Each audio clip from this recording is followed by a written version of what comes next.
Bro,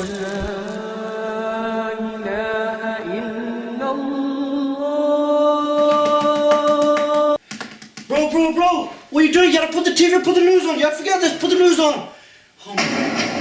Welcome to BBC News. There have been 2 explosions and... Allah, again, it just happened in Paris, yaar. In the city centre. Police confirm at least 13 people have been killed. 13 killed! And 35 injured. 35 injured, subhanallah. They're gonna mention ISIS, suicide bombing of Muslims or Islam. Belgian media say suicide attackers are responsible for the explosion. What are you doing? You're always switch off. I've had enough, bro. I've had enough. Have you not had enough? Bro, think about it. What's the first thing that comes to your mind when you hear this? Bro, the extremist terrorists, man. I.e. Islam. That's what they said. Bro, think about one thing, yeah? Why is it whenever we hear the news, the first thing that comes to our mind when you hear about suicide bombing and extremists and beheading is Islam?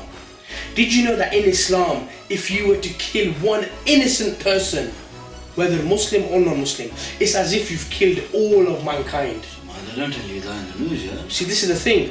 In Turkey 2 days ago, I bet you didn't know this, in Turkey 2 days ago, in Ankara, in Istanbul, there was a suicide bombing, which killed more than 13 people. Why is that not breaking news on the media? Why is that not repeated every single hour? In Syria, bro, Bashar al-Assad and his associates, Russia, America, Britain, France, Italy, Germany, they've massacred hundreds of thousands of people and displaced over 1 million people, which has led to a refugee crisis. Why is that not breaking news every single hour? Why is it certain blood is more valuable than other blood? Why is it that Muslim blood has become cheap? Think about it, my brother, yeah? When all of a sudden, think about it, there's been a suicide bombing or some kind of crazy event that's going on, all of a sudden they find an indestructible passport that can't be destroyed by fire or wind or anything. With this passport. Yeah, passport always survives, and all of a sudden it's linked to Islam, terrorists, jihadi, ISIS, all of a sudden the murderers. Let's get rid of all of them, which leads to people like Donald Trump. Yeah? Think about it, my brother, yeah? We need to realize what's really going on in the world. We need to wake up and realize that it's in fact when Israel drops white phosphorus on the innocent Palestinians, that should be breaking news. When Bashar al-Assad massacres thousands, that should be breaking news. Assalamu alaikum wa rahmatullahi wa barakatuhu, my dear brothers and sisters, and thank you for just listening to what we just did there.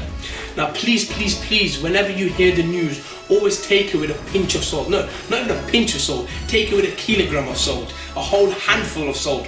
Why? Because this media and this box in the corner of your room, which we call the television, lies to you. It will make you think in the way they want you to think. So they will tell you that Islam is barbaric. They will tell you that these Muslims are dangerous and they're a threat to your way of life. In fact, it's not. Islam does not teach anything that these people tell you that Islam teaches. If you want to know what Islam is, then please, please, please open a copy of the Quran or read the biography of the Muhammad sallallahu alaihi wasallam, the greatest of creation. Or if you can't do that, then speak to a Muslim. Find out what Islam really is, and don't believe this box in the corner of your room that will turn you into a zombie and make you think that the deen of Islam, the religion of Islam, is in fact barbaric and extreme. On that note, my brother, I'd like to mention one last thing. My brothers and sisters, what you see in the media and these government plots and plans, it is to do what? It is to silence you and me. Silence you and me from carrying the deen and the haqq on our shoulders to the worldwide. Let me remind you, my brothers and sisters, these things that's happening in the media, these government plots and plans, it is nothing new. It has been going on for centuries, decades, years, whatever you want to call it. All the way back to our beloved Prophet sallallahu alaihi wasallam. Now what do I mean by that? If you look into the history of Islam, you will see these mere propagandas, these mere boycotts, torture. It has been going on all the way back to the Prophet sallallahu alaihi wasallam, and it is happening today to you and me. To you and me, my brothers and sisters. They are trying to silence us. But let me remind you, my brothers and sisters, of the hadith, a hadith I will never forget. A hadith where the Prophet ﷺ says, believe in Allah subhanahu wa ta'ala and be firm. Be firm, my brothers and sisters, let's be firm together. Let's be strong in carrying our deen to the world, inshallah. And let's be proud of being Muslims regardless of what this media is trying to portray, regardless of what this government is trying to do. And it is trying to suppress you and me, my brothers and sisters. So stay strong, inshallah, and be confident in carrying our deen, inshallah, as the victory of Allah subhanahu wa ta'ala is promised. Jazakumullah khair for listening. Assalamu alaikum wa rahmatullahi wa barakatuh. Assalamu alaikum.